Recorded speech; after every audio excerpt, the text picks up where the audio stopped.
ada baiknya kita tahu dulu ya sistem-sistem bilangan yang seenggaknya yang umum ya. Nah, kalau yang udah tahu boleh melewati video ini karena video ini isinya cuma bakal ngejelasin satu-satu sistem-sistem bilangan ya. Nah, kita mulai dari yang paling kecil. Nah, di sini itu ada yang namanya bilangan asli. Mungkin saya kasih pembatas di sini. Nah, ini dalam bentuk itu ya himpunan ya.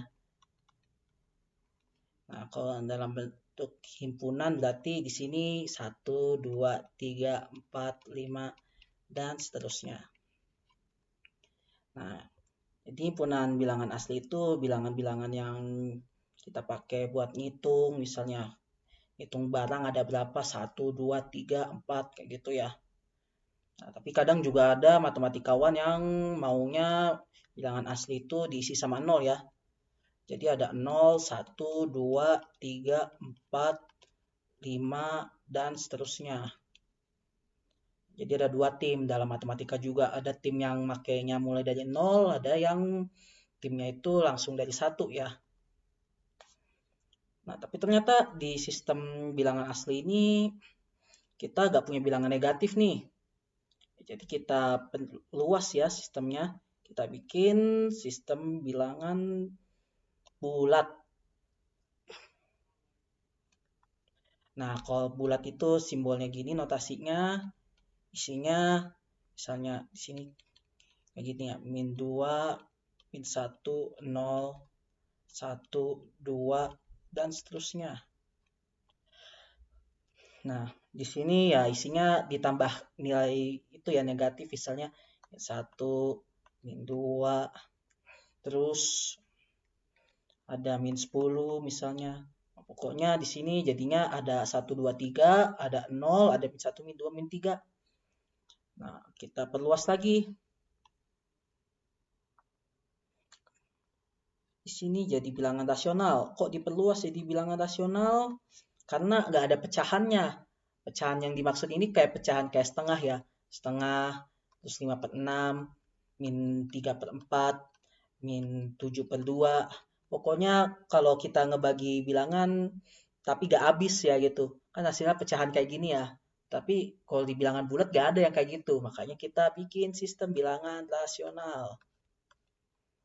Nah, bentuknya dia A per B. Ini ketentuan aja ya, kita tulisnya di mana B-nya itu tidak sama dengan 0. Terus A sama B-nya itu bilangan bulat. Nah, terus ternyata nih di bilangan rasional ini ternyata belum cukup juga nih. Kenapa? Karena yang kayak akar 2, kayak pi, atau kayak E ya, itu gak ada tempat di bilangan rasional ini. Yaitu gak bisa dinyatakan sebagai pecahan ya, sebagai A per B.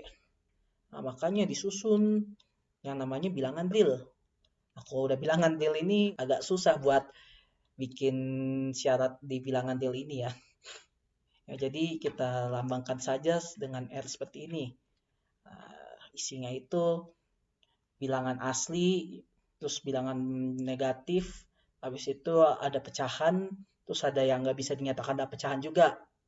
Nah, udah kelar belum ya? Ternyata belum kelar, masih ada bilangan kompleks.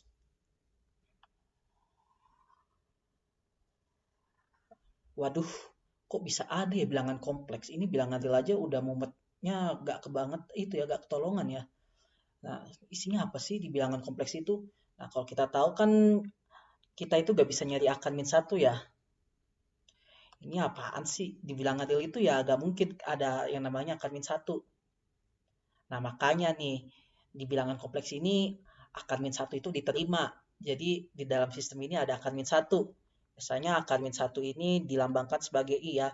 Jadi di sini akar min satu kita bisa ganti sebagai i. Terus ada 2i, ada 2/3i. Nah, tapi gak cuman yang ini kali i itu kali i aja ya. Kita bisa menjumlahkan bilangan-bilangan yang ada di sistem sebelumnya. Misalnya 2, misalnya tambah 5/6i. Terus misalnya kita bikin pi dikurang misalnya apa ya, dikurang i. Pokoknya kombinasi antara bilangan real terus sama bilangan yang dikali sama ini alias akar min 1 ini. Nah, bisa diperluas lagi gak sih bilangan kompleks ini? Ya bisa ya sebetulnya ya. Misalnya kayak quaternion, octonion, tapi itu gak masuk ke jangkauan kita ya, gak masuk ke cakupan kita ya, terlalu jauh ya. Jadi kita cukup sampai bilangan kompleks aja ya. Itu juga bilangan kompleks juga udah cukup jauh ya. Karena sebetulnya kita bakal mulai dari bilangan asli. Bilangan asli sebagai sistem bilangan yang paling intuitif bagi kita.